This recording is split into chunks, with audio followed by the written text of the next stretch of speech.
Welcome to the Joe Show, your direct connection to the Moccasin Telegraph. Here's your host, Joe Blind. Hello there, I'm back again, and I'm really happy to be coming back. In the past, of course, everybody's been worried about the pandemic, but to heck with the pandemic, I'm going to get going here shortly because there's so many things to talk about. Right now, on our show, on the Joe Blind Show, we'd like to talk about what's happening right now with the Métis settlements of Alberta, and here in Alberta. As I don't know how many of you guys will know, or the listening audience, or even the province, would know that there are only about, Alberta is the only province in Canada that has Métis settlements, and over the years we had somewhat like 12 of them. We somehow lost 4 of them through some political wrangling or whatever. But however, there's 8 settlements left, and right now there's some questions about how they're going to be regulated and run in the future, because the Settlement Act is being reviewed, and that's the Bill 57, the Métis Settlement Amendment Act. So we're going to be talking about it in about a little while here. We're going to be on the phone listening to the broadcast of the minister, and there are going to be some people calling it. It's a virtual meeting with the minister, and I believe members are allowed to call in, and I don't know how it's all regulated, but I know we are. We're plugged in. We got it on our phone, and we also have it on our computer. So we're going to be recording both sessions so that in the future we can make reference to it and so forth. So if you're out there, dial in. I'm not too sure what the numbers are, but I'm sure if you check the government, you can find how to plug into it. So in saying that, I want you guys to know that over the years, of course, the settlements have been operating, self-governing themselves, supposedly, and now there was a big question about I guess the finances, how do we become sustainable in our communities? We've been trying for 20, 30 some odd years. As a matter of fact, when the settlements back in 1936, when they were being approved, we've been trying to govern ourselves ever since, and we're still trying that. There's a lot of questions to be asked, and I think it's time. I really believe, being a member of a settlement myself, I really believe we have to review our whole structure altogether. I have my own views about the structure of these settlements, and I'm sure many of you have. We'd like to hear them. I think it's time for all the Métis settlement members who have a vested interest in the land, come out and say something about it. Contact your local representatives, your council, and everybody. And I think we got to do something now, because we can't allow the 40 council members to make this decision for us. I believe we as members have an interest in this whole matter, and I believe, hopefully, my comments to you guys will wake you up and somehow contact us, or make me somehow get into the involved in the amendment of the act, and what should we amend. There's a lot of things in there that haven't worked. And the other thing I mentioned to one of the council members just at noon, that we were having lunch down at the Doubletree Hotel, and I mentioned to him, I said, we now have at least 80 years with settlement operations. In the last 30 years, we had our own opportunity to try to self-govern ourselves. We have no more excuses. I believe that we can look back with 30 some odd years of experience with the General Council and so forth. So I think we don't have any more excuses. We must form some kind of a governance so that we can be sustainable and govern ourselves properly in the future, just like our neighbors, the towns and cities and communities do. So in saying that, I will be very interested in hearing from people, and I'll be giving you guys the phone numbers and all the other things in a little bit later, so that we can hopefully hear from you. In the meantime, I think we're going to be cutting in and listening to the program very shortly here.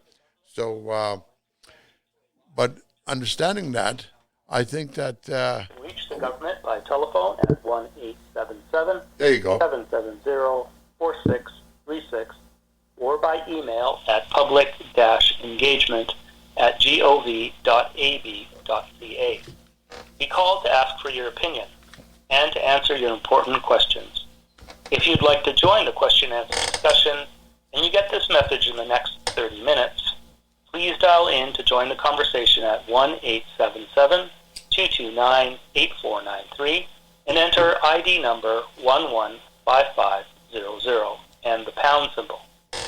That's 1-877-229-8493 and then 115500 pound. Thank you. All right. I believe those are the numbers you can reach tonight as we're doing this program. So it's going to be interesting because there are a lot of issues that have come up. And of course, those of us that have been members, we've been there. We've been living in these settlements and we've been watching. In a lot of areas we are hoping to see some changes, and I hope that will happen. But it's going to be important, folks, that you become involved. Without your involvement, these changes will be made with or without us. So we better. I encourage you to try to help as much as you can. Trying to help yourself as much as you can and get a better understanding of this whole matter. I was looking at some of these items that were in here. They want to look at the structure of our settlement governments and so forth, and they want to delete some of the other responsibilities on both sides from the provincial and federal government. If you have an opportunity to get this Bill 57, do so, please. Thank you so much for joining this evening's telephone town hall event. My name is Layla Goodridge. I am the MLA for Fort McMurray-Lac-La-Biche, and I will be moderating our event this evening. We have over 75 participants from Métis settlements or who support Métis settlements on the call, with more joining. And thank you so much for taking time to be here with us tonight. We will start with some opening comments and then open it up to all of you to participate with your questions and comments. At any point during the event, if you would like to ask a question or provide a comment, please press *3 and operators will assist you to get your questions into the queue. We might not have time to hear from all of the questions and comments, but we will record them as these will be an important part of the overall input gathered. At the end of the event, you can also stay on the line and record a message if your questions have not been asked or answered. I would ask that everyone keep their questions and comments as short as possible so that we can get to as many questions and comments as possible. I would now like to introduce our speakers for this evening. First, the Honourable Rick Wilson, Minister of Indigenous Relations, and joining him to answer technical questions is Cynthia Duggan, Executive Director of Métis Relations. I will now ask Minister Wilson to provide his opening comments. Well, thank you, MLA Goodridge. And I got to say, MLA Goodridge is one of the hardest working MLAs I've ever met. When I've toured with her up in your country there around Fort McMurray, she literally knows everybody. So congratulations for picking such a good MLA. So good evening, everyone. I'm Rick Wilson, like I said, Minister of Indigenous Relations, and thank you for making time to join today's call. I also want to thank the leadership of the settlements and Métis Settlements General Council for getting the word out about today's town hall. So far we've had 19 interactions over the past year with settlement leadership, and I'm glad that we get the chance to speak together now. And I'm also glad to finally have this time to talk directly with all of you as settlement members about the proposed changes to the Métis Settlement Act. We felt it was time to make changes.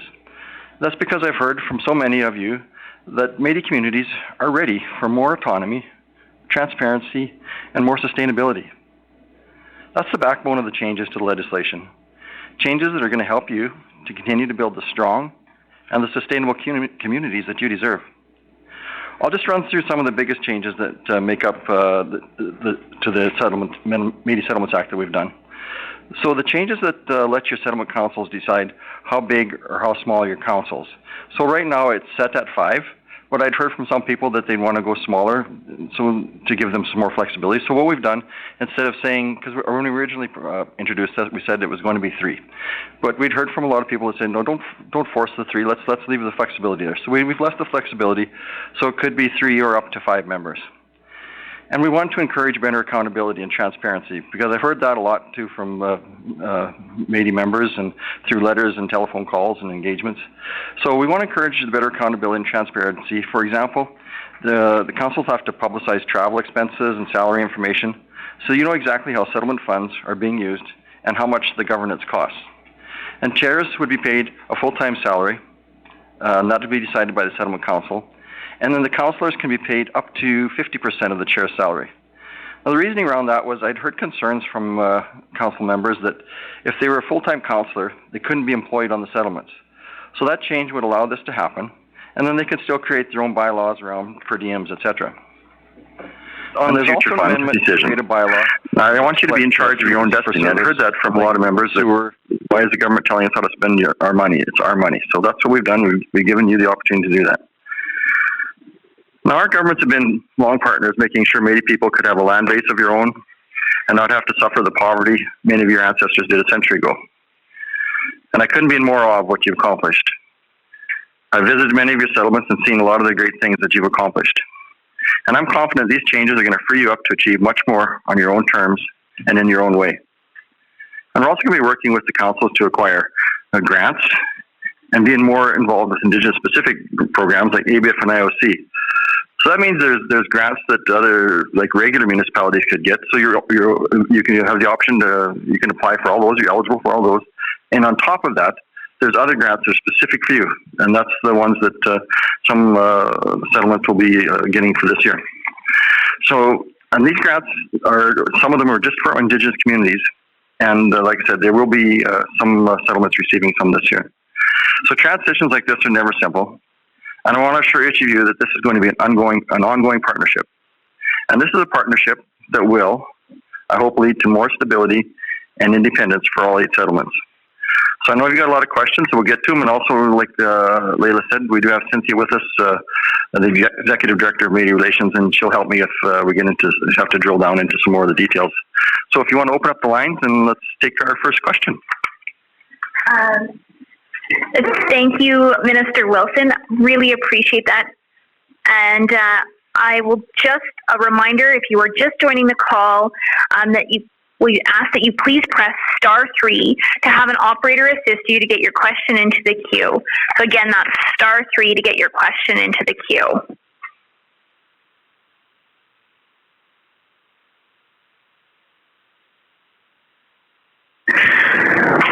All right, fantastic. So our first question.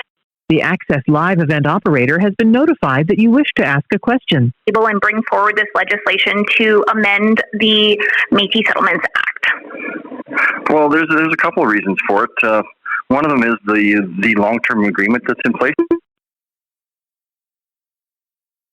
Settlements up for success. Like we're moving forward, and a lot of governments in the past have ignored this. But I could have stuck my head in the sand, and ignored it too, and let it go.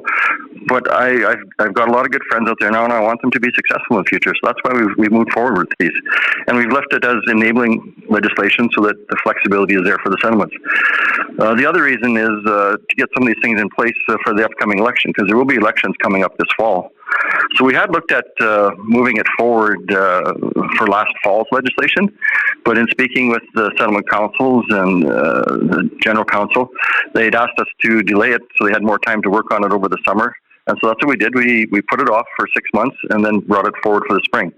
So it's been in the works for over a year now, putting this all together. Thank you for that, Minister. And again, it is *3 if you want to get into the queue. And if you want, we can ask your questions for you, or you can ask your questions directly to the Minister. So please press *3 if you'd like to get into the queue. And with that, we will move on to our next question. And how will Bill 57 change the Minister's role of the Future Fund, and what does this mean, removing your veto power? Thanks for that question. So basically what happened before, they would have to come to me with an FAP to access the Future Fund. And then sometimes the timing was difficult, and they needed the money right away. And I'd heard from many council members that why are we going to you to access our own money? So that's why we made the change. We've left it's in charge of the settlements as to how to access the Future Fund. What was the second part of that question? The second part of the question is, why did you remove your veto power?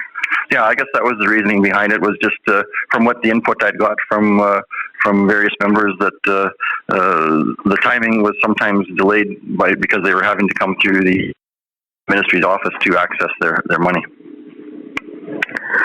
Wonderful. So our next question is from Brian at Fishing Lake. Minister, you said we'd get an extra 6 months for consultation, but haven't been able to meet because of the pandemic. How can we be expected to make a decision or plan for this bill?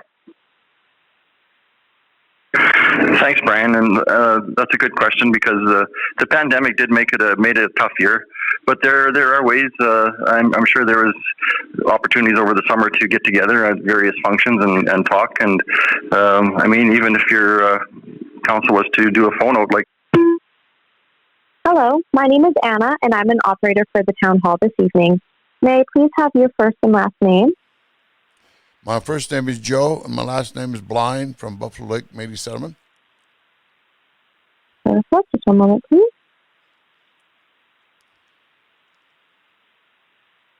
And what is your question for the speakers this evening? This evening, the minister was talking about and has announced that he wanted to be a little more transparency in the movement, and also perhaps the way the whole the government is structured, the general council is structured.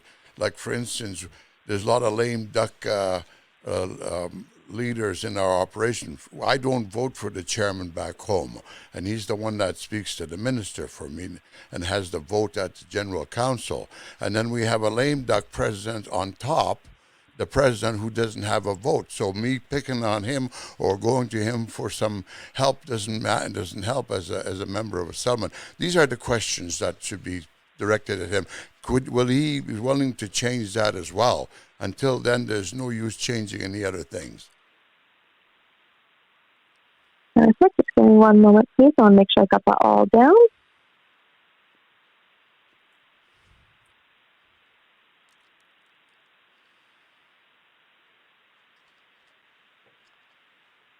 That makes sense?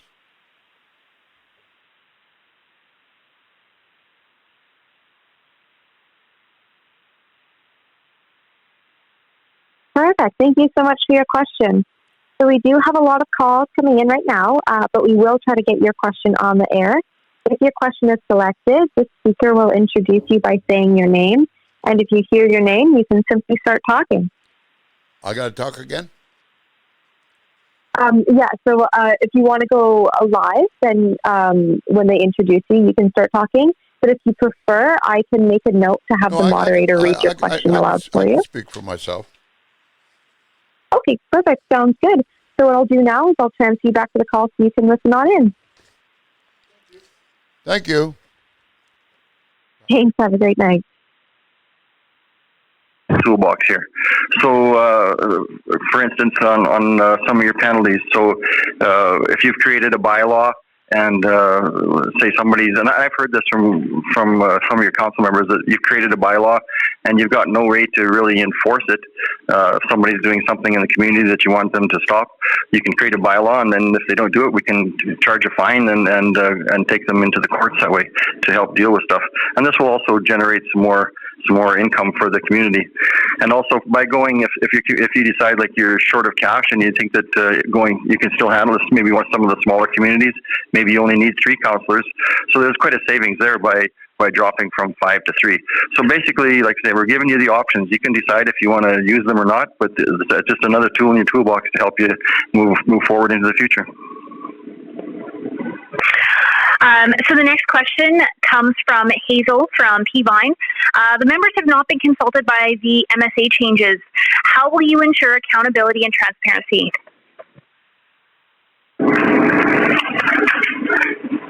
Thanks, Hazel. I think I met you when I was up there. And to be brutally honest, like some of the changes are being made because of concerns I've heard from people like yourselves that maybe the councils aren't as accountable as they should be or something like this. And this gives both sides the opportunity to be accountable. I don't know, like my own wages that I make, and even when I was working at the local community level, I would literally post what I made on a billboard just so everybody knew what exactly it was, and then there's no hidden agenda there. People know exactly when everything's out in the open. It takes away a lot of the accusations that go around. So that was the reason for it. So our next question comes from Jared. Are you considering this meeting consultation? I would consider it more of an engagement, Jared. So that's what we want to do, is to engage with communities and make sure that everybody has their chance, because a lot of these things are concerning more at the council level, and that's why I was hoping maybe the local councils would engage with at the community level. It's difficult for me to engage with, I believe there's something like 5,600 members out there, so this is one way to do it. Maybe I should have done this sooner, to be perfectly blunt with you. I think it's a great idea, these town hall meetings, and I'm thinking we're going to do more of these. So thanks for that, Jared. Thank you. And our next question is from Shirley. Are you ensuring that Métis settlements will be official municipalities with your MSA amendments?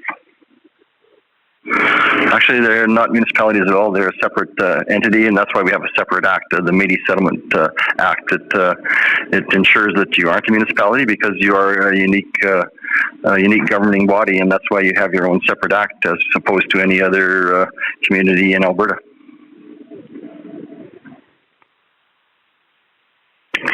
Fantastic. And our next question is from Alex. Minister, how many times did you meet with the settlements, and how much did you engage with the people on the settlements? We've made several trips, even over when COVID was on over the summer, and even up just a few weeks ago. We were up in, I think it was Peavine and Gift Lake. We were up there and met with some people. What was the rest of the question there? And how much did you engage with the people? So we've actually tracked it to see how many engagements there were. There was actually 19 specific engagements. I wasn't at all of them. I know I was at 2 or 3 with all of the general council, and the rest were done with our technicians, meeting with the technicians on the general council and the various councils. But there was, and beyond that, there was many phone calls made back and forth. But overall, there was 19 engagements, and we did the best we could to try to get out and reach the people, but it doesn't seem to matter how much we do. I know it doesn't seem like enough, and like I say, I wish we'd come up with this idea before to do these virtual roundtables. They actually work pretty good. So thanks for the question. Fantastic. I will say that these virtual engagements are some pretty great tools. We used them quite a bit during the flood that happened in Fort McMurray last spring, and it was a great way of getting in touch with people. I'll just remind everybody, if they have any questions or comments, please press *3. And we will put you into the queue. So again, it is *3 to put in the queue. So our next question is from John. Can you clarify who and what the increase in fines from $2,500 to $5,000 applies to? Thanks, John. That's a great question, because I've heard a lot of inquiries about this, and people are this is a little bit scary for them. So I really want to make sure we get to this one really right here. So on the essential services, this gives giving the local settlement, they can decide in the bylaw what the fees are going to be and penalties can be. Now, this isn't something new. This is something that's been in place from before. All we've done is we've upped to what the fine can be, up to a maximum of $5,000. But it doesn't say what it must be. It could be $1, it could be $0. So what we were really looking for to do here was to give the councils a little bit of teeth to go along with their bark, because I've heard different issues coming up that they're putting out bylaws and they're having trouble getting people to listen. It could be anything from somebody that's got a dog running loose and can be harming the community to somebody that's not looking after their property and properly and bringing down the community. So this gives a little bit of teeth to the settlement councils to be able to react to somebody that's being a bad apple out there and be able to deal with it. But like I say, it's up to the councils to decide that and work with their communities to decide what the fines are going to be and what they're going to be for. So. Fantastic. And next, we will turn the microphone over to Joe from Buffalo Lake.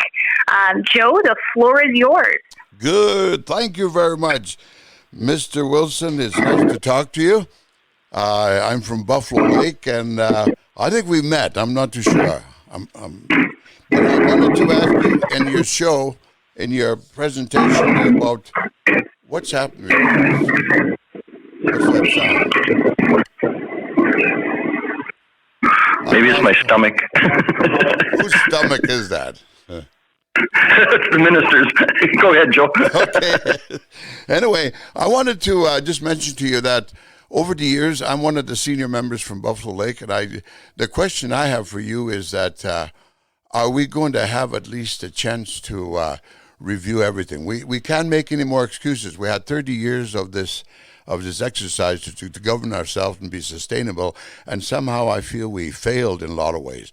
But the one, I would point the problem directly at the way we're structured with the general council and the settlements as well, because it doesn't work out too well for us. And that's probably one of the big reasons. I've never been asked, but I know that's one of the big reasons why we can't go forward. It's the way our structure is in settlements. We don't get a chance to vote for the chairman, and we don't get a chance to vote for the president of the general council. They don't have no right to speak really on our behalf. So I think we have to give the responsibility back to the communities. Let us drive our leaders, not you. And I think that's the way we should have it. And I hope you can respond to me on this, because you're on my show, the Joe Blind Show.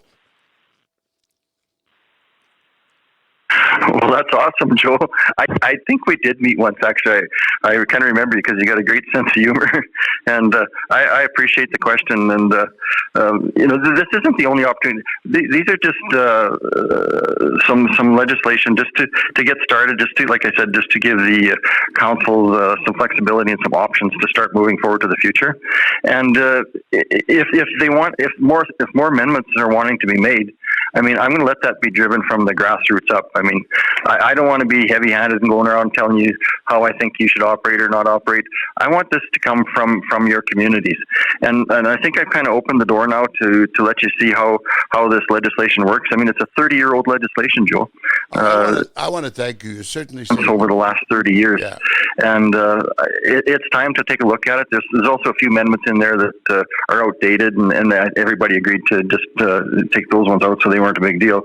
But I really like the way you're thinking, Joe. I think moving forward, the settlements, they need to drive it. Like you say, it's the people out there that affected it. It's your communities, and I'm open to that. Like if you want to move forward and then look at some other amendments and work with your council and the general council as to how we can make things better, because that's what it's all about. Like I'm not doing this to be heavy-handed and make people angry. Like I said, I could have just left this alone and let things carry on. But I've made so many good friends up there. I want moving forward.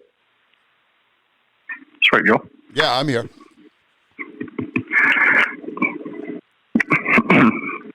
Now, moving forward, Joe, I really want you to succeed, and that's what this is all about, is giving you the opportunity to succeed.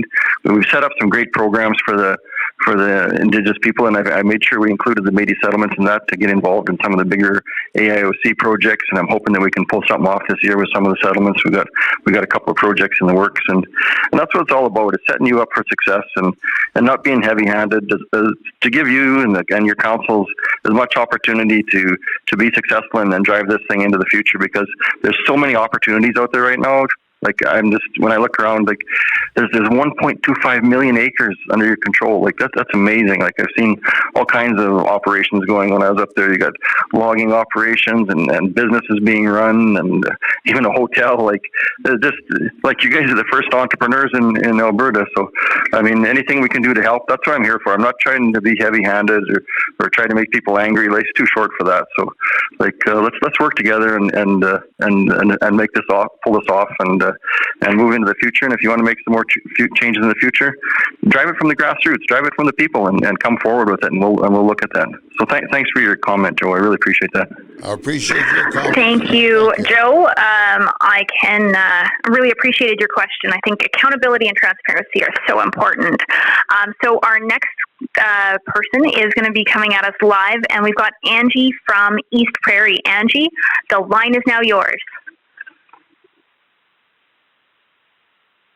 Hi, I'm from Paddle Prairie. Apologies, the writing was very unclear, but the floor is yours. Great, thank you so much. I appreciate this time. I'm a mother of Métis children, so my concern is really having to do with the culture and where they're going to be in the future also. And considering that the future isn't very bright or isn't even really, you can't even see it right now in any kind of government or culture in the world right now. So trying to heavy hand us, like you said, and trying to bully us into making decisions when we really aren't even healthy enough to do that, and doing the same thing that we've done in the past, acts. We've done the acts, we've done the taxes, we've done the grants. There's no difference in that act to this act, really. So I'd really like to see something different, like Joe was saying, maybe take it back to our people and saying, you are in charge, you know, and calling poverty on us. Like, not everybody thinks it's poverty. Some people think it's a lifestyle, and they don't want to be rich, and they don't want to have to worry about that and the future and being successful and using all of our 125 million hectares like it's some kind of profit, like it's something that the white people want so bad. I'm really I just can't believe that it's like pulling the blanket under me. Like, I live right by the bridge. Let's pose a bridge. I'm going to say can't really say that I have any say in what's going to happen in my neighborhood, but I don't want that bridge here. This is a lifestyle. There's animals out here. There's my family's out here. This part of the settlement was supposed to. Angie, we really do appreciate this. We do have quite a few names in the queue. I would just ask if you could just wrap up your thoughts really quickly. All right, then. I just don't think that so bottom line, I don't agree that the settlement should become towns or have any more acts put in place. And I hope made some kind of sense. Thank you. Absolutely, Angie. And, I appreciate your comments, and I respect your comments around the Métis culture. I actually have Métis grandchildren too, so I get where you're coming from. I understand you want to protect the land, and we want to work with you. And if there's if we can work with you and still be successful within your culture, that's what it's all about, because we still have to move forward. And I know a lot of people are really stressed over the whole COVID thing, and that's why we've actually made the vaccine available to all the Indigenous people, including the Métis people, at 10 to 15 years younger age than the rest of the community, because we know there are issues with people living in congested homes and what have you. So we've tried to be cognizant of that and help you along the best we can.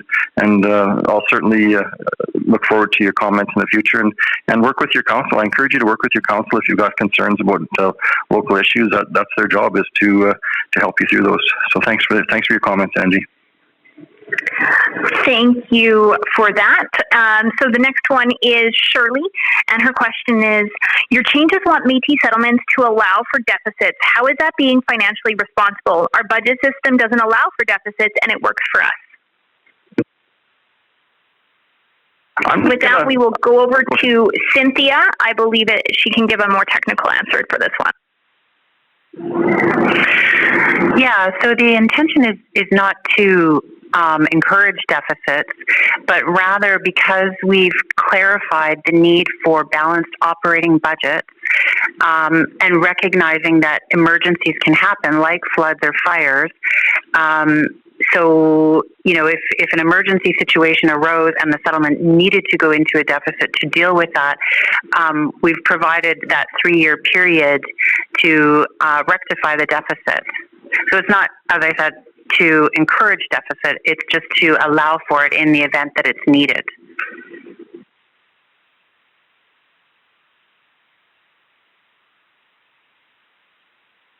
Thank you. And with that, we are now going to go to Tanya from Fishing Lake to ask a question. And just a reminder, *3 for anyone that would like to get their name in the queue for questions. Good evening, Minister.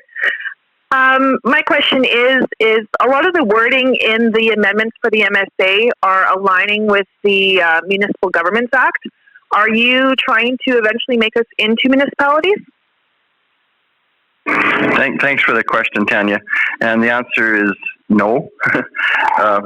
What we've done is, of course, there's a lot of legalese involved. So, of course, we have to involve the legal beagles, and they make it so that the wording is very clear, and there's not a lot of room for guessing in there. So, if that's what maybe makes you think that's there was no intent for that, and I apologize if that was thought of as being the intent, but it's definitely not. Okay, can I ask one more quickly? Sure. I guess my concern as well is the limiting the people at MSGC Executive from 4 to 2, possibly 1. Do you not believe that's giving a lot of power to 1 or 2 people? And how do I, as a member, how can I be guaranteed that there won't be wrongdoing there? What's the checks and balances that are in place that you're putting in those amendments that will protect our best interests? Yeah, well, that's what the election process is all about. If you feel somebody's not doing their job, that gives you the opportunity to remove that person. And basically, for the size of operation, with what the feeling is with 4 people, like you start overlapping into administrative roles. And the problem is when you're an elected person, you should be steering the boat, not rowing it. And when you start having people playing dual roles, that's where we start finding some issues coming up. So that was the reasoning behind it. And like I say, there is the opportunity every election cycle for that to be changed.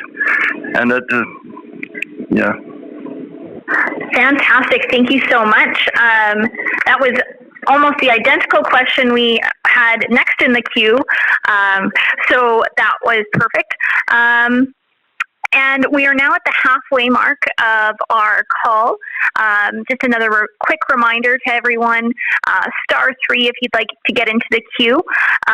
And we're just wondering if we can get the minister to talk about some of his most recent visits to Kikino, Gift Lake, and Peavine, and some of the other settlements. Oh, well, thanks for that. Yeah, I've been lucky enough and honored enough to have taken some trips around the province, and I think I've been to 7 of the 8 settlements now, and had the opportunity to be up at Kikino actually when the rodeo was going on and see what they were happening up there, and they toured me around their campsite and everything, and that was one of the reasons that we really wanted to help them out this year. So they will be getting a grant to help with the campground there and make it more successful, because they're really working to be self-sufficient there. And I really appreciate that when I see all the hard work that's going in. And it was really interesting. They got a great site there. If you've never been, the cabins down by the lake are awesome. So I'm really looking forward to getting up there again and seeing what's happening there. And just recently, I was up at Peavine and Gift, and that was my first chance to get up around that country and take a look. And I know they like to call it God's country up there, and I could see why. It was absolutely beautiful. We got to tour around a little bit and talk to the councillors and see some of the great things that they've got going on in their communities, and then it gives them a chance to talk to me about some of the projects they want to work on into the future. And that's where we could start talking about some of the AIOC projects. I don't know if some of you don't know about this, that's the Alberta Indigenous Opportunities Corporation. And we made sure that the Métis settlements could be involved in these projects. And basically what it does, it's going to allow you to get involved in some major type projects, like minimum $20 million projects. And it's zero risk to your communities. These projects could be, we did one last fall with 6 First Nations to create a power generating plant using natural gas. And it was a $1.5 billion project. And so we backstopped 6 First Nations to be true partners in it. They're going to be true partners sitting at the table making decisions. And there's actually a couple hundred people on the ground right now, all Indigenous people working to get the groundwork ready to build this plant. And that's what I want to see all the settlements get involved with is some of these bigger projects. And I know Herb always talks to me about giving a hand up, not a handout. And I took him serious about that. Let's offer that hand up. And that's where we're working on these programs. And we've also got the ABIF program. That's another straight up grant. This one is a $500,000 grant to get involved in some things like some stores or service stations, help out like with some road work to the campground and projects like that. So and we made sure that those things are all stayed in the budget, and we're good to go this year. So just put your thinking caps on and think big. Don't think small. Think about what you can get involved with, and we can work together to moving into the future. So did you have some more questions there? Yes, thank you for those answers, Minister. So our next question is from Adam in Kikino. His question is, what's the plan for lower income people who can't keep up with taxes or levies? Minister?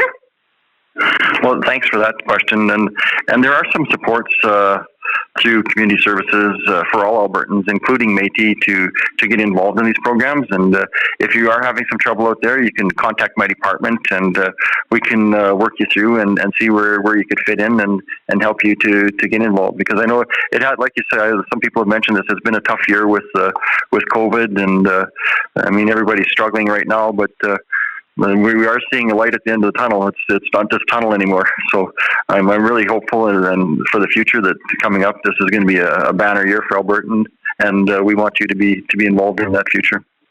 And Adam, I'm just going to add in really quickly, as your local MLA, please do not hesitate to email or call my office if you're having any concerns around that, and we can help connect you in with the appropriate supports. And that's true for all of the members online. Please don't hesitate to contact your guys' local MLA, as we are all happy to help. And our next question is from Peter. And Peter's question is, what is the Future Fund worth, and how has government fulfilled this commitment? Great question, Peter. I think right now I could check with Cynthia, but I think we're pretty much sitting at about $27 million in the Future Fund right now. What was the second part of that question? How has the government fulfilled its commitment? I believe it started out at $30 million. Actually, we're going to go to Cynthia for a more technical response to that one. Yeah, so not to go into a lot of detail about the Future Fund, because the Future Fund is the settlement fund. But yes, government met its commitments over the statutory period, made their contributions, and the exact amount of what is in the Future Fund at the moment is probably more of a question for the executive members of MSGC. Fantastic. Thank you for that answer, Cynthia. So our next question comes to us from Bernie. Can you explain the changes to the fines? Yeah, I think I did that one already, but I'll jump on it again because it's a really good question. So on the fines, there's already an ability right now to, I believe it's up to $2,500. So all we've done is up that the amount to $5,000. That's the max. I mean, they could charge zero if they want to, but we want to give them the tools just in case somebody's like doing something that's really affecting your community and causing some damage.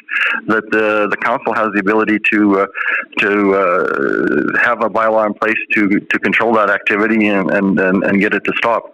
So that was the only reason behind it, was to like I think I said before, just to give the council a little more teeth to their bite there if somebody's being a bad apple, and we need to control some behavior there. This is just another tool in the toolbox for them to do that.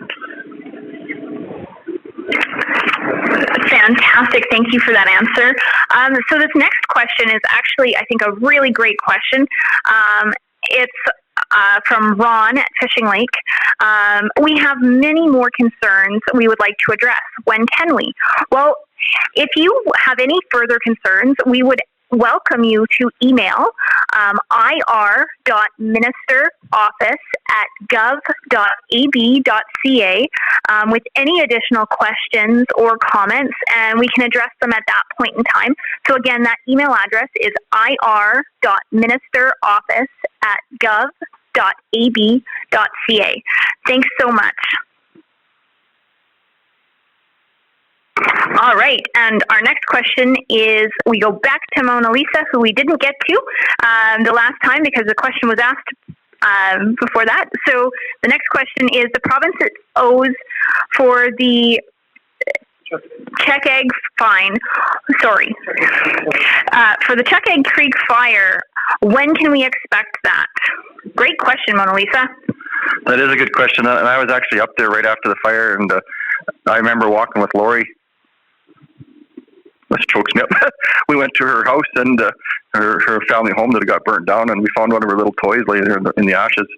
I don't know if Lori remembers that, but that was pretty touching for me to see that. And we drove down the road, and I believe there was something like 17, 18 houses that had been burnt. And when I was there, they were in various stages of being reconstructed. And we were actually, the folks up there in Paddle Prairie worked really hard to get that done and get everybody back into a home for the fall. So congratulations on that. And I've had my department working on this really hard. I know Cynthia's been working with them up there to make sure that we get these business cases done. So Paddle Prairie had to do 2 business cases, and as far as I know, we've worked really hard on this, and they're being reviewed. And that money I know it's set aside for there. It's just a matter of getting it across the finish line right now. But it's basically that money is there for those house replacements. Wonderful. Our next question comes to us from Arlene at Fishing Lake. Is the minister and the government going to be entertaining further changes with inclusion of the Métis settlements and recommendations for consideration? Yeah, I mean, there's always we have more legislation coming up next fall. I mean, if the community people want to get together and work with their community leaders to come up with some additional changes that they want, I'm going to let you drive that from the ground up and let you decide what amendments you want to make and bring them forward, and we'll see if we can put it into action for you. But like I said, anything that's really going to involve the people on the ground, I want those to be driven by the people and let you bring them forward. Thank you for that answer, Minister. And so next we're going to go to Tanya from Fishing Lake. Tanya, the floor is yours. Hi. I guess another question I have is why not make some real changes to the MSA, which is kind of quite similar to what Arlene had said, like electing our MSGC executive, removal of Section 75(2), and banning members that are not living in a peaceful manner. And also, I guess another question is are you guys not allowing all the questions to come in? We've hired an outside team that's monitoring this and doing the progress. And there's literally hundreds of calls coming in, and they're just taking them as they come in. So it's a totally arm's length from me what's happening. There's a couple of bright young people here that are running the phone lines for me because I wouldn't have a clue what I'm doing.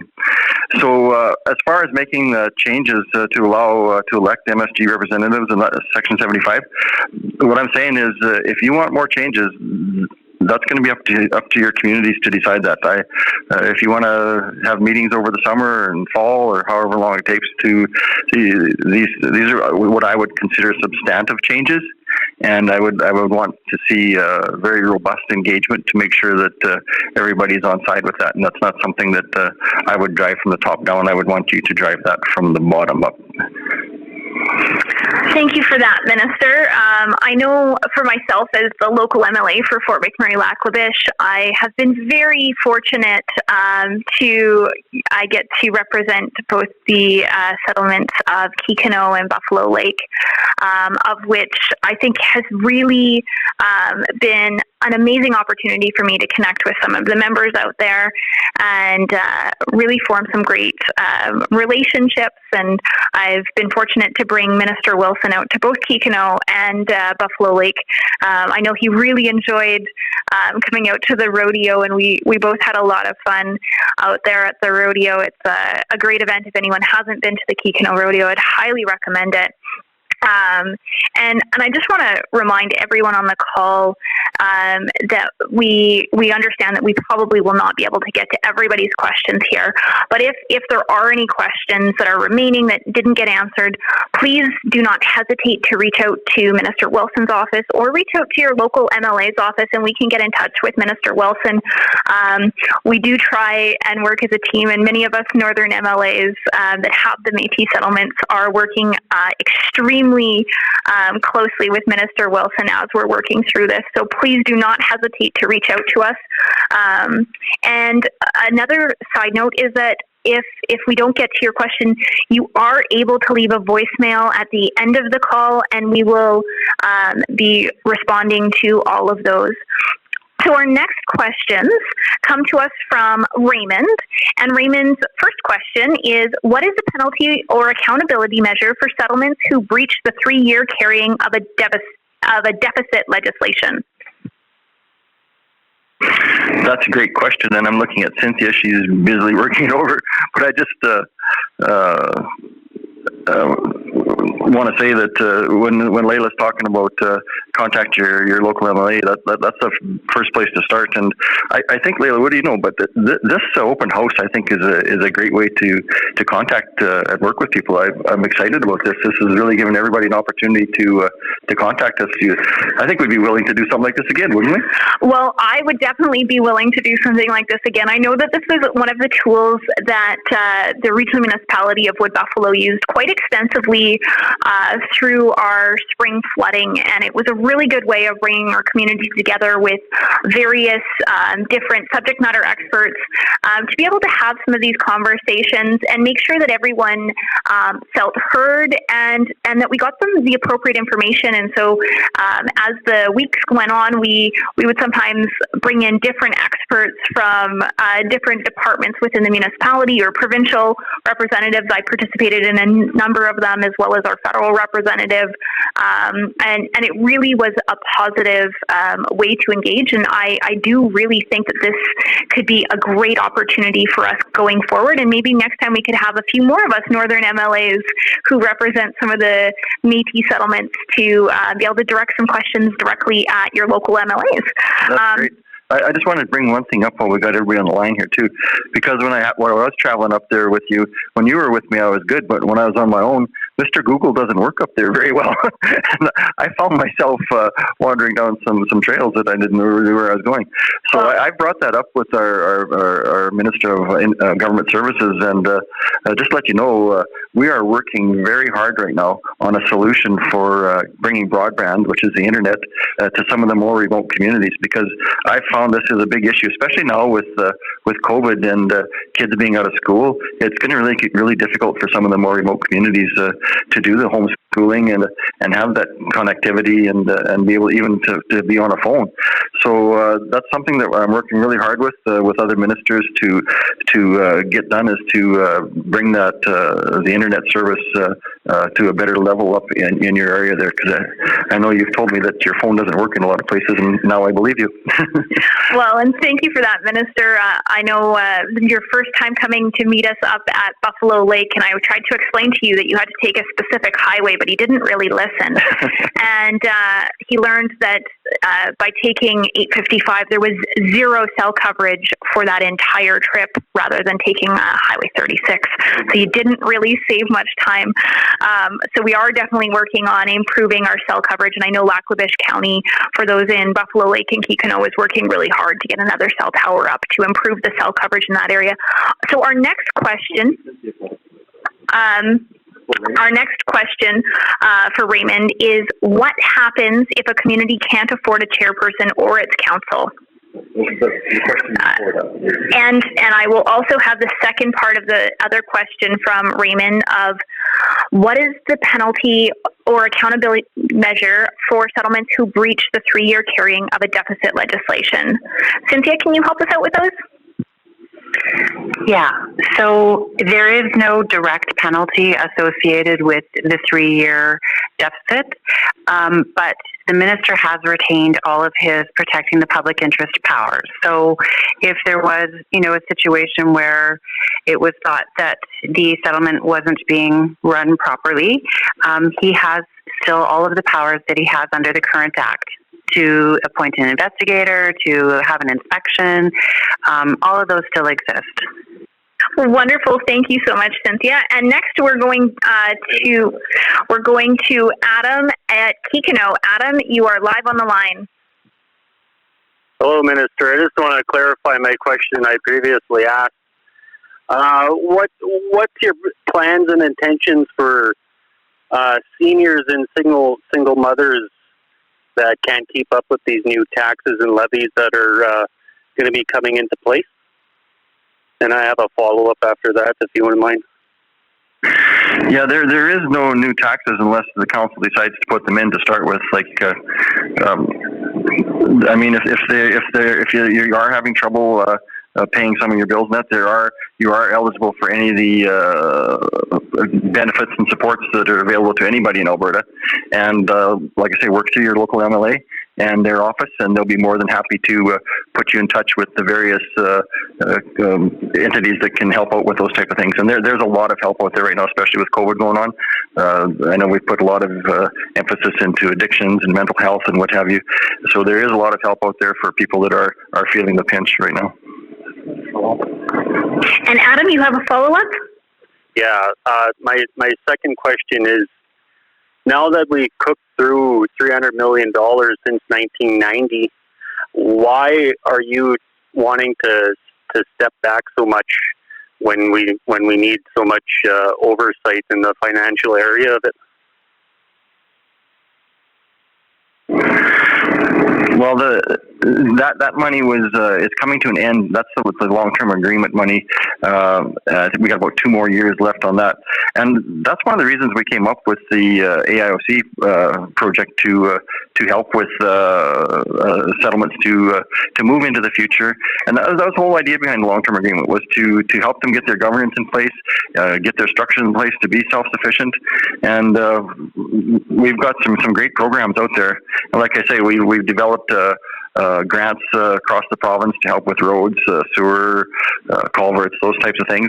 Plus, then on top of that, you're eligible for specific grants, the Alberta Business Indigenous Fund and the AIOC, to get involved in some major projects to help fund all of your social programs and things that you need to keep your community sustainable. And like I say, on the AIOC program, there's some confusion out there. There's zero risk to your communities. I mean, zero risk. You can get involved in a $1 billion program with zero risk to your community. No money down. Like if 3 or 4 communities work together, they don't like to see just one community. Again, with some of these bigger programs, we want to see 3 or 4, maybe 5 communities working together to get involved in the bigger projects. And these are vetted very carefully. We've got an amazing board working to make sure that we've got good, safe projects. Because in the bottom, at the end of the day, if something goes wrong, it's the government's on the hook here. So we're going to make sure that the projects you're going to get involved with are safe projects. And like I say, if you come in with 4 or 5 other communities that want to work together, we're going to backstop you on this and get you involved with a good project that is going to carry on and help your communities well into the future. Thank you. And next we go to Alan, who is live on the line. Alan, the floor is now yours. Hello, can you hear me? Loud and clear. Okay. Hold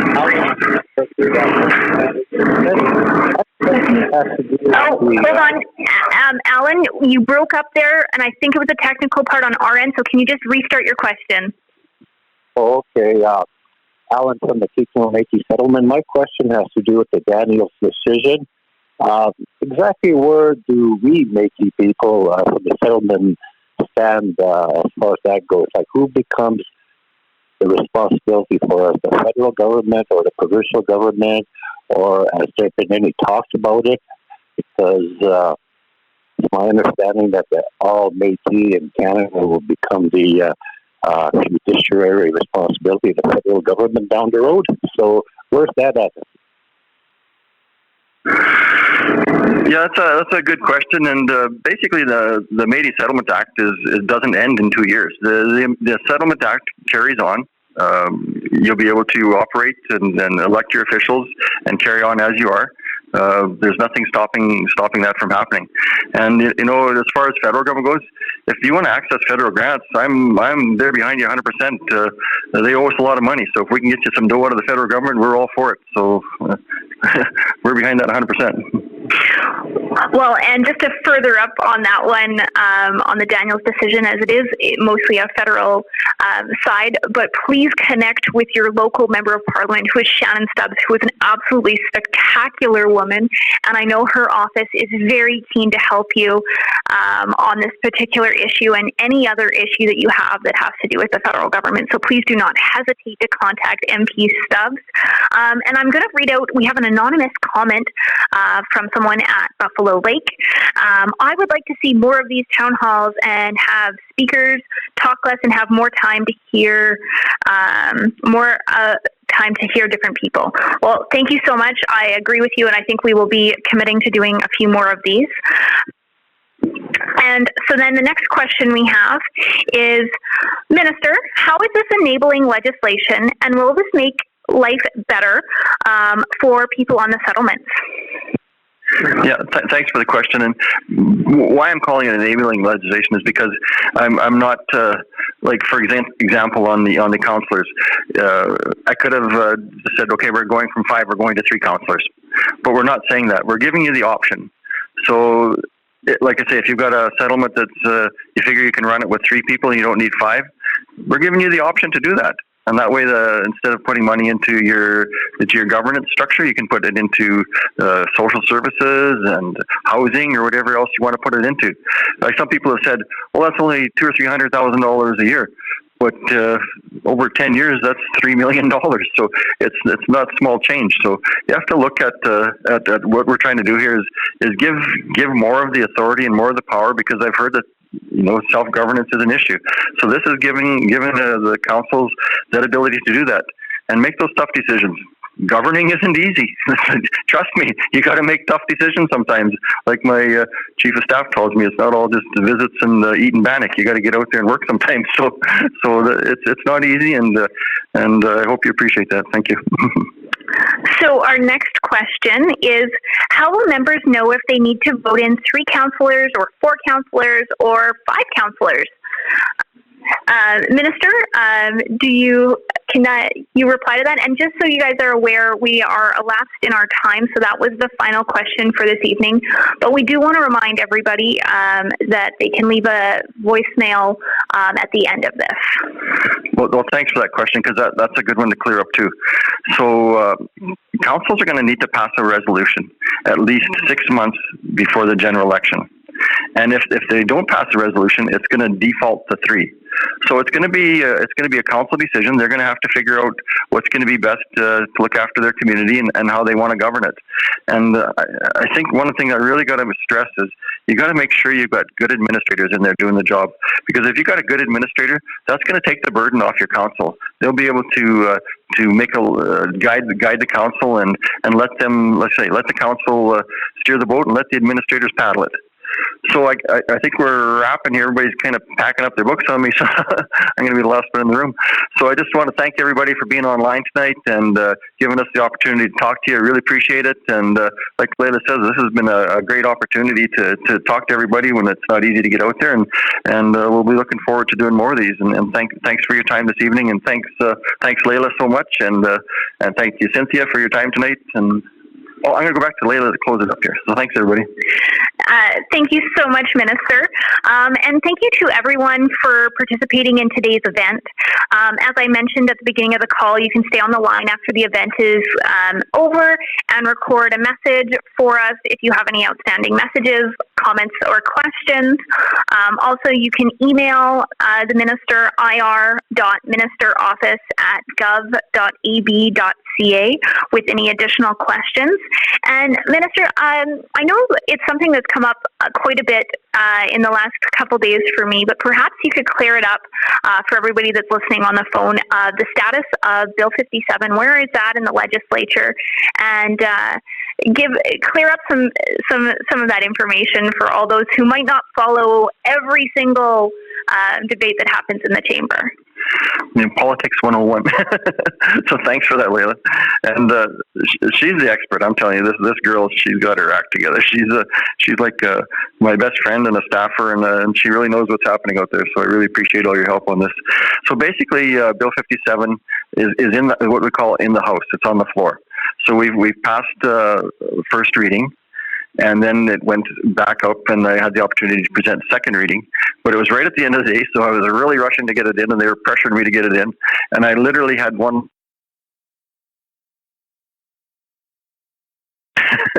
So now I'm just waiting to get it back into the legislature and give me the speaker to give me the nod to adjourn the motion, and then second reading will be passed. At that point, then it would go to what they call committee of the whole. So when we're in committee of the whole, that's when there'll be a lot of debate going back and forth between both sides, and questions coming back. Layla's going to be asking me questions, and there'll be opportunity for amendments to be brought forward. So that's what we call committee of the whole, and then it'll come out of there at some point. It could take quite a while. Sometimes it takes hours, sometimes it takes days, right? And then we would go to third reading. So we're a ways away yet from getting the bill actually passed through the House. Yes. Well, thank you so much, Minister, and thank you so much to Cynthia Duggan for helping us with some of those very technical questions, and thank you for everyone for participating. Minister Wilson, I'm going to turn it over to you for some closing remarks so that we can end just a couple minutes after the hour. Well, thanks for keeping us on time and on track. That was an awesome job. You're amazing. And I just wanted to thank everyone once again who joined us, and for all the great questions. I know we probably didn't get to everybody's questions, and you may have thought that I didn't answer it properly, and I apologize for that. So the only thing I can promise you is I always try to tell the truth, and that's what I've tried to do tonight. And thank you for your points of view. And if you have any better idea about this bill or a shared vision for strong, self-sustaining, and thank you for all those ideas. And thanks again, everybody, for participating, and stay safe out there. We're going to get through this COVID thing. It's coming to an end, and make sure you get vaccinated. Thank you, everybody. And we thank you. We thank you. The Access Live event has ended. Thank you for your participation in this Access Live. Okay, we'd like to thank Rick Wilson, and I'm not hearing myself. Here's something happening, folks. Just hang on for a second. All right, here we go. We'd like to thank Rick Wilson, the Minister of Indigenous Resources Relations, and that was a live broadcast. That was happening right here on St. Patrick's Day. That was our little present from the St. Pat himself, to give the minister giving us all the information. Of course, there was a lot of calls came in. I made my call, but I was a little surprised. Not that many people really called, and I was really looking forward to a flood of calls and maybe some real meaningful, although the calls are made were meaningful. I think also there should be a little more questions into the thing, into the way our settlements are being designed and the way they're operating today. I wanted to remind people that on the show, I guess in a lot of ways I'm trying to rise the Métis and all of you that are living in the settlements to not sit back and lay back and pretend this is not happening. We have to have our say. We must know what's happening, if not for ourselves, but for the future of the Métis settlements and the children coming, our grandchildren. So that's my point on this. But I also want to remind you that 1936 and back to the early part of 1928, when they started these settlements, we finally started moving in 1936. That's over 80 some odd years ago that we've been there. Just this last while since they moved in, that's a long time we've been trying to work on these settlements, and things are happening for us. Now, I've always said that the young people have to wake up to the fact that it's their responsibility now. The old-timers have been trying for the last so many years to make it work. And one guy phoned in and say, we spent $300 and some odd million. What did we do? Well, I'd like to know, too. It's kind of hard to spend that kind of money over a period of time and still be spending in one place, hey, I see, I call it what I see, it's, I was there, I saw it, and I thought, man, the first how many years that the money we got, we were having meetings every damn week here in Edmonton, coming into town, blowing the money. But I think it must have been necessary in many ways, but in a lot of ways I think we missed out. And I said in my question to the minister, listen, we can't make any more excuses. We've had over 80 years in the settlements, and we certainly had, in the last 30 years, we certainly had the money to do something. We cannot make any more excuses. Council members and members of the settlement, yes, we don't have any more excuses. We must be diligent. We must get up and make sure that we put the right government in the future. And we, now that the minister has opened the doors, the whole doors are open, you guys. You heard them tonight. Come on, I want to hear from you guys. Quit laying back. You say you're always complaining. This is the time to say, come on. But let's not just complain, folks. Come up with some ideas. People, it's easy to complain, and that's the easiest thing to do. But come up with some ideas. I have some ideas, but I'd like somebody to listen to me. But that's what we got to do, folks. And that's what I'm doing right now, is trying to reach out to each and every one of you out there that's listen to the Joe Show. Now let's talk about some of the things they mentioned today. All the resources that we have had in the last 30 years to try to make this thing work. Well, And I talked to several council members today, and I said to them, you know what? We've had a lot of good experience, a lot of bad experiences, but I think it's time that we go back to the membership. The membership are the ones that have to be coming out and say where do we go next. A lot of these council members, have been sitting there for many, many years, and I find that they're a little stale. They're not doing much. So it's time to look at the structure of the Métis settlement, because, like I said early on the show, we are the only Métis people in Canada that have Métis settlements, and we don't want to lose them, folks. Like somebody said before, we lost 4 already. We don't want to lose them. People are scared. And you know what, folks? Somebody mentioned here on the show that people from the outside, he said white people. I think there's more than white people that are really looking at our land and say, why are these Métis people occupying this land, when they're not using it? Well, it's pretty hard to develop industry in a community where there is no equity. I live in the lakefront, half a mile of lakefront. If tomorrow morning, if that thing was tax-based, I can go to the bank and jig all the way there and jig all the way back and say, hey, I got some money, I can do something. But right now, the money's dead. That's where the government has to come in, folks. That's where we got to stand up and say, where is the economy going to come from? If we want to be independent and be sustainable, the government has to pitch in too. He owns half of that property we own. That's fee simple ownership. He wants to hang on to the other one. He better deliver money as well. But we just can't ask for it. I always say that we've been operating on grants and program money and welfare. Come on, we got to get better than that. We got to think economically. I thought that's what all our young people are going to school for, to learn how the heck we can make money and make these places sustainable. Well, I'm telling you right now, it's not happening, and it should happen. That's what we should be doing, learning how to bring money into our community and get into the industry and quit depending on programs and all that, because that's going to kill us. That's what's been killing us, and that's what our leadership has been depending on all these years. So, folks, in my program today, I hope I made you guys mad enough to get up and say, council members, I think it's going to change from here on. And it's up to us. The door was opened today by the minister. I heard him myself. Hey, you guys, come on in. I want to help. Don't sit back. Don't let your council do the talking for you. You have a membership. That membership means you have a right to the corporation. You're a shareholder. You can, and beside that, you got your children. So don't be worried about that. I would like to hear from some of you guys and what do you think about what I'm saying, and I hope you're listening, because I said to many of my friends, I said, this just can't go under, because we have a great opportunity. We're the only Métis people in Canada that are land-based, and we got our own constitution, we're working on it, and we have every right to determine our own destination and really make an act that will work for us in the settlements and work for the settlements.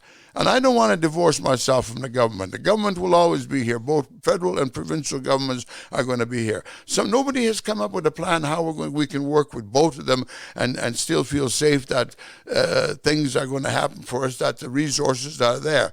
And for instance, all the trust that being set aside for these settlements, where is that money? How is it happening? We must know the financial end.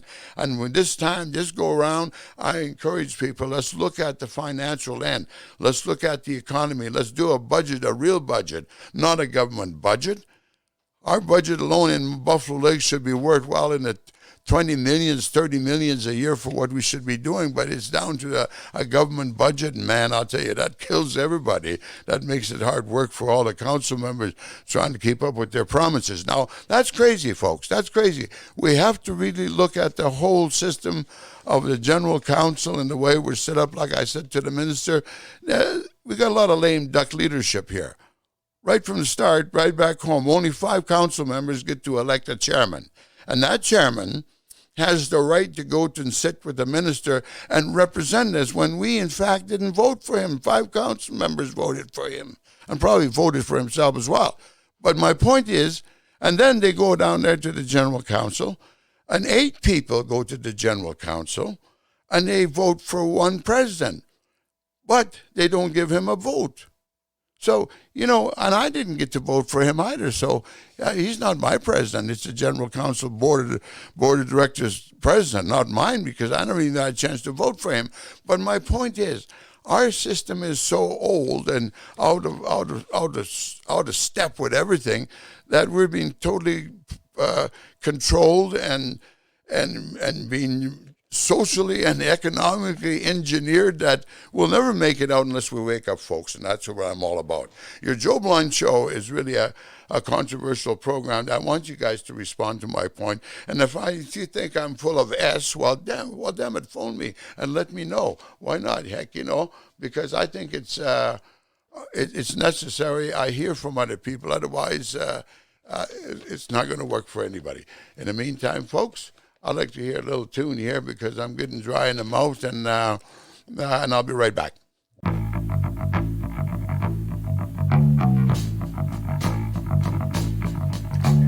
Stay tuned, folks. We have an interview with MSGC President Herb Lehr.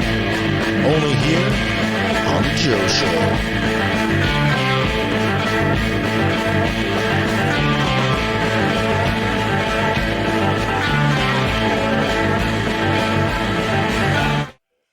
Hey, Herb, that was a very interesting... Thanks.